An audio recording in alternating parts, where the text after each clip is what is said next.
One really great question for parents of kids and teens with ADHD to ask themselves is, how often am I giving my child's dysregulation behaviors an audience? So if screens are the number one thing that stimulate the ADHD brain, the number two thing is having a sense of control and power over the parent's emotional and regulational state.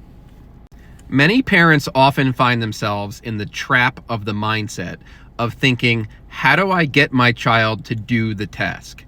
How do I get my child to do their homework? How do I get my child to do their chores? How do I get my child to get off of screens? How do I get my child to do this task that they are avoiding at all costs?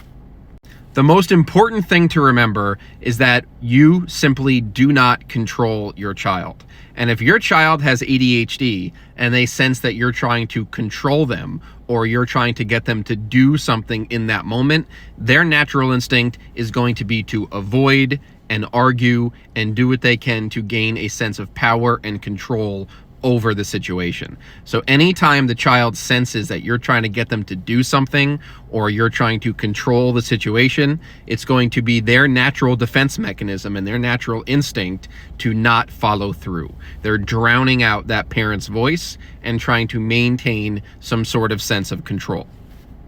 So for parents, you do not control your child. You do control the environment. So instead of asking yourself, how do I get my child to do the task?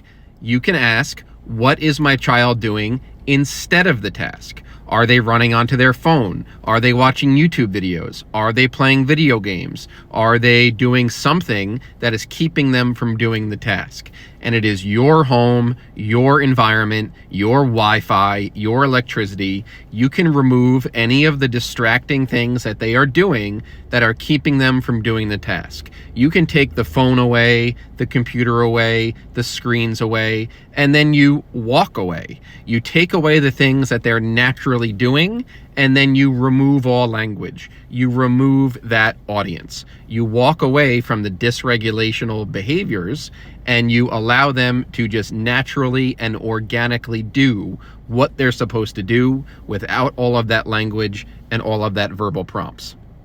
Another important thing to remember is that you are not ignoring the child, you are ignoring the behaviors. To the ADHD brain, when we provide attention and language to dysregulational behaviors, we are accommodating them and we're giving them the attention they're looking for. So walk away and remove attention.